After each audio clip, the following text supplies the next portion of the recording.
అండి, welcome to Mickey vlogs. ఎలా ఉన్నారు? బాగున్నారా? ఈరోజు నేను ఎగ్ ఫ్రైడ్ రైస్ చేస్తున్నానండి. సింపుల్గా ఉంటుంది, చాలా బాగుంటుంది టేస్ట్. అయితే మనం ప్రాసెస్ స్టార్ట్ చేద్దాము. ముందుగా ప్రాసెస్ చూడండి. నేనైతే ముందుగానే రైస్ అనేది ఉడకబెట్టేసుకున్నానండి. ఎగ్స్ తీసుకున్నాను, ఒక 5 తీసుకున్నాను. కొంచెం కరివేపాకు, లెమన్ తీసుకున్నాను. ప్రాసెస్ చూడండి. ఇప్పుడు ఆయిల్ వేసుకుందామండి. ఒక 3 స్పూన్లు ఆయిల్ వేసుకోండి. మీరు రైస్ని బట్టండి. ఇద్దరికి సరిపోయేంత అయితే 2 స్పూన్లు వేసుకోండి. నేను ముగ్గురు చేస్తున్నాను, 5 ఎగ్స్, అందుకని 3 స్పూన్లు వేసుకుంటున్నాను. వేడెక్కిందండి. వేడెక్కిన తర్వాత కొంచెం జీలకర్ర వేసుకోండి, చాలా మంచిది అరుగుదల. ఒక 2 లవంగాలు, ఒక చిన్న చెక్క,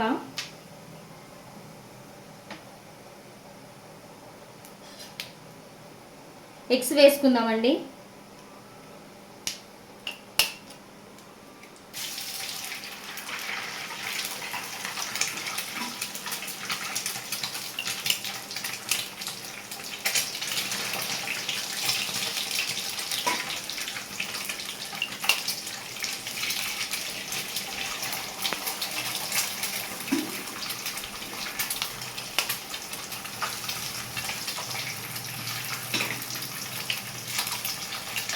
ఒక 5 వేసుకుంటున్నాను నేను ఎగ్స్ అనేది.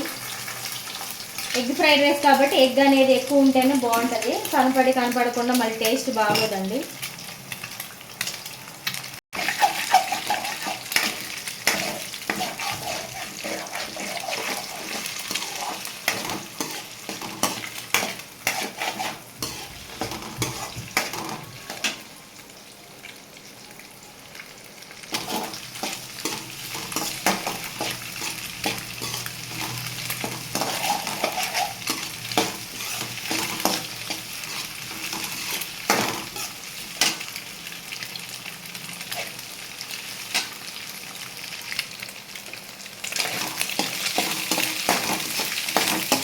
పచ్చి వాసన అనేది లేకుండా చూసుకోండి. ఈలోపు నేను కొంచెం పసుపు వేస్తున్నాను, చిన్న స్పూన్ అంత పసుపు వేసుకోండి. కొంచెం సాల్ట్ వేసుకుంటున్నాను, కొంచెమే వేస్తున్నాను, కొంచెం ఎగ్ అనేది ఉప్పు పట్టడానికి. తర్వాత నేను రైస్లో వేస్తాను.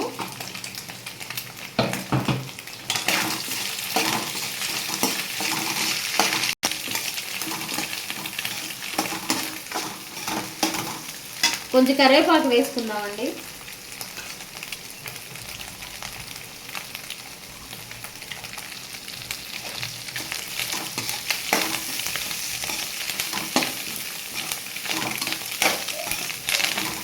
ఇప్పుడు కొంచెం కారం వేసుకుందాము. మనకు ఫ్రైడ్ రైస్కి ఎంత కారం కావాలో అంత కారం వేసుకోండి. మేమైతే కొంచెం స్పైసీగానే తింటాము, అందుకని నేనైతే ఒక స్పూన్కి ఎక్కువే వేసుకున్నాను. అయినా మా కారం కొంచెం మంట తక్కువేనండి, అందుకే 2 స్పూన్లు వేసాను. అది నీసు కాబట్టి ఎగ్ అనేది కొంచెం కారంగా ఉంటేనే బాగుంటుంది, చప్పగా అట్లా ఉంటే బాగోదు. సిమ్లో పెట్టేద్దామండి. ఈలోపు మన కారం అనేది మగ్గుద్ది. ఈలోపు మన ఆనియన్స్ కట్ చేసుకుందాము. ఒక 3 ఆనియన్స్ కావాలి.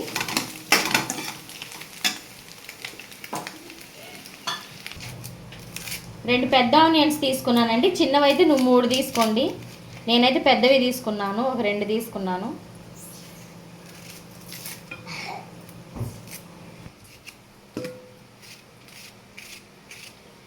ఆనియన్ అనేది సన్నగా కట్ చేసుకోండి. మనకు ఫ్రైడ్ రైస్లోకి బాగా సన్నగా కట్ చేసుకోండి వీలైతే.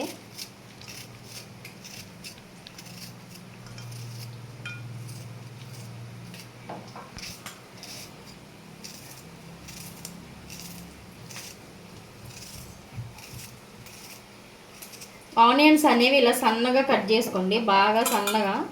మనకి రైస్లోకి కరకరలాడుతూ బాగుంటాయండి ఆనియన్స్ అనేవి. ఎగ్గులు ముందే వేయొద్దు, ఇప్పుడు మధ్యలో వేస్తే మనకి ఆనియన్స్ అనేది పంటికి తగులుతూ బాగుంటుంది. ఎగ్ అనేది మనకి వేగిందండి. ఇప్పుడు కొంచెం కొత్తిమీర, కొంచెం కరివేపాకు పుదీనా, కొంచెం కొత్తిమీర వేసుకోండి. ఇందాక కరివేపాకు వేసాం కాబట్టి కొంచెం లైట్గా, ఎక్కువ వద్దు. ఇప్పుడు మనం ఇందాక అన్నం ఉడకబెట్టుకున్నాం కదా, ఇప్పుడు అన్నం అనేది దీంట్లో వేసుకుందాము.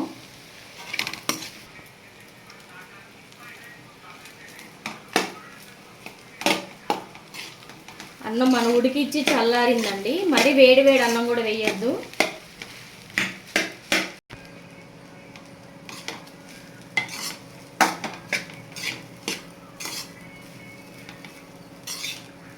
మనం ఇందాక కట్ చేసుకున్నాం కదా ఆనియన్స్ అనేది ఇప్పుడు మనం వేసుకుందామండి. 2 ఆనియన్స్ తీసుకున్నాను నేను పెద్దవి, మీరైతే 3 తీసుకోండి చిన్నవి అయితే.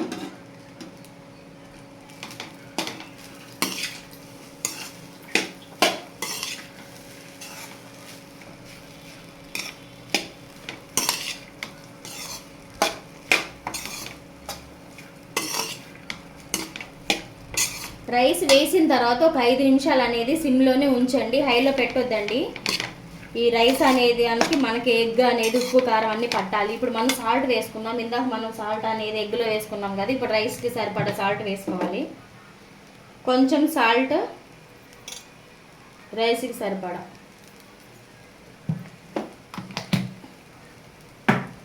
కొంచెం గరం మసాలా ఉంటే వేసుకోండి, జీలకర్ర పొడి. నేనైతే జీలకర్ర వేసానండి, అందుకే జీలకర్ర పొడి వేయట్లేదు. మీరు జీలకర్ర ఉంటే జీలకర్ర వేసుకోండి, లేకపోతే జీలకర్ర పొడి వేసుకోండి, ధనియాల జీలకర్ర పొడి. ఇంకేం అవసరం లేదండి, ఇలా చాలు. ఆనియన్స్ అనేది పచ్చిగానే ఇలాగే వేసుకోండి. ఒక 5 నిమిషాలు మగ్గాలి, సిమ్లోనే ఉంచండి.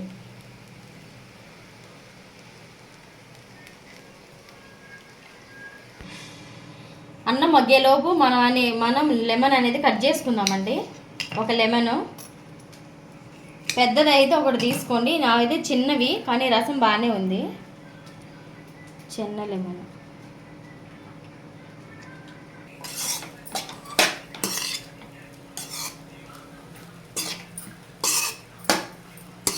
రైస్ అనేది ఇలా నీట్గా కలుపుకోండి, ఉప్పు కారం అనేది మంచిగా రైస్కి పట్టాలండి. ఒక రైస్ వేసిన తర్వాత ఒక 10 నిమిషాలు అయితే ఉంచాలి కన్ఫామ్గా. వెంటనే దింపేస్తే మాత్రం పచ్చి స్మెల్ అనేది వస్తుంది, కారం అనేది రైస్కి పట్టదు.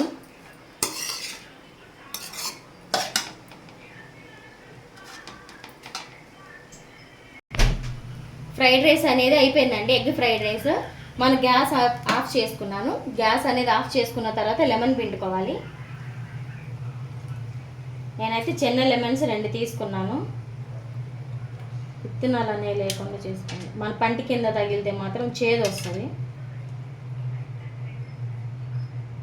గ్యాస్ అనేది ఆపిన తర్వాత లెమన్ పిండుకోండి. లెమన్ పిండి రైస్ అంతా కలిపిన తర్వాత ఒక 5 నిమిషాలు మంచిగా మూత పెట్టేసేయండి. రైస్ అనేది సూపర్ ఉంటుందండి. మొత్తం ఒకసారి కలుపుకోండి.